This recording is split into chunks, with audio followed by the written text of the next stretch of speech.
Mr. Soborno Bari from Maritime's Lab, and today we're here to bring you part 1 of part 3 of, Chapter 1 of part 3 of space travel. Geez, I'm getting mixed up. Today we're going to be covering the space race. Now, in case you didn't know what the space race was, it was a little tussle between the U.S. and the Soviet Union back before it was dissolved by the Gorbachev guy, Mikhail Gorbachev. If you want to know more about him, don't go here because we haven't covered it yet, at least not yet. Anyways, today we're going to be looking at the space race. On September 12th, 1962, John F. Kennedy gave a speech. We choose to go to the moon in this decade and do the other things, not because they are easy, but because they are hard. Conquest of space is worth the risk of lives because it can change our civilization. Now, only about a year later, he was assassinated, but his effects are felt even to this day. How? Well, through the space race. Well, how did the space race happen? Because the space race happened because the USA and Russia went to an arms race to see who could develop, let me see here, ballistic missiles that could reach in outer space? This must either be nonsense or I am dreaming, man. Anyways, what the fudge? Okay, so, with that out of the way, so they wanted to develop ballistic missiles, apparently, via the space race. I have no idea why they wanted to do that, but sure. And probably because of World War II. And they had just started the Cold War as well, I believe. So they aimed to get some military forces with the space race.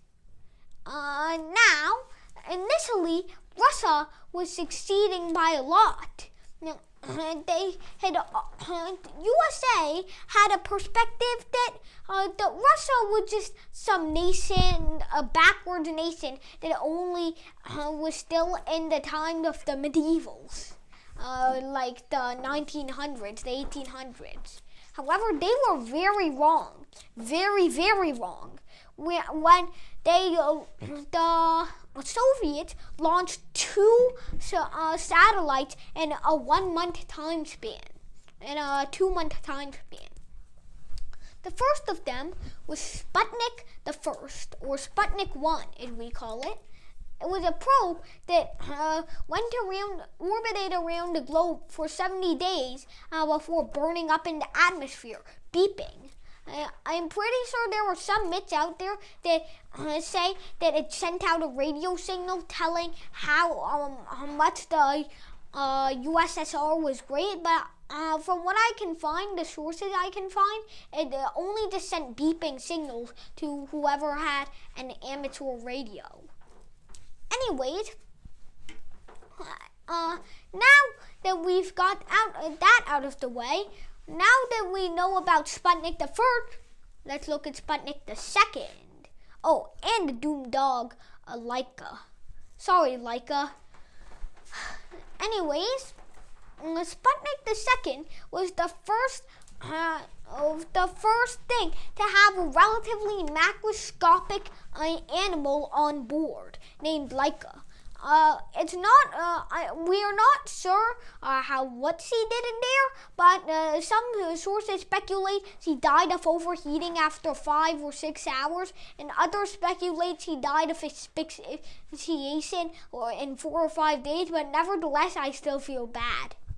Anyways, that was Sputnik the Second and Sputnik the First, and when the U.S. saw this, they were completely stunned, man. You don't know. Anyways, when the U.S. had launched their first probe almost 1 year after the two Sputniks had been launched, it was really pathetic. They tried to aim one attached to a rocket, I believe a few months earlier, but after lifting 4 feet, people were broadcasting this live, so the Americans were embarrassed live. After 4 feet of rising, the rocket that the satellite was attached to fell down because of an engine crash and literally destroyed all the rockets and the satellite with it. Now that is embarrassing. And Explorer 1 wasn't even remotely as good as Sputnik the First and the Second. So the U.S. looked like they were losing until John F. Kennedy jumped on stage and completely changed everything. They kicked Russia in the balls. They kicked trophy out of Russia's hands, and they set the goalpost way too far. He made a speech that he would go to the moon in 10 years, or as he says it, this decade. Anyways, I'm pretty sure I only got that from the audio because he was assassinated only 1 year later while he was at a rally with his wife. A few minutes later, a police guard who was supposed to be guarding him was also shot down. And he was charged. The murderer, who was a former Marine Navy, was charged with J.D. Tippit, but said that he didn't murder John F. Kennedy and that they were just being fooled. Now that is just shameless. But he was still arrested because of the guy he killed, the Tippit police guard. So you can't get away with that one. Anyways, now when John F. Kennedy died in 1963, then Lyndon Johnson started taking the torch, and he led the space program way too far, making a program you might be familiar with today. National Aeronautics and Space Administration. Wow. I could have done that. Anyways, now NASA stepped on the stage.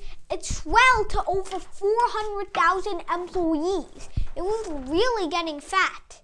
And on 1960, and people took JFK's goals as a joke until they saw Jupiter and the Saturn Rocket. Seriously, Saturn V, the rocket used to transport Neil Armstrong and Buzz Aldrin to the moon, that was as heavy as around 10 of the largest elephants in the world. For comparison, the heaviest elephant is around 6,300 kilograms. These rockets were 63,000 kilograms. So you can imagine the scale of these. Then, that fateful day on 1969, July 9, 1969, the dreams of the Russians were shattered, and JFK actually achieved his goal. Just before the decade ended, he had done it.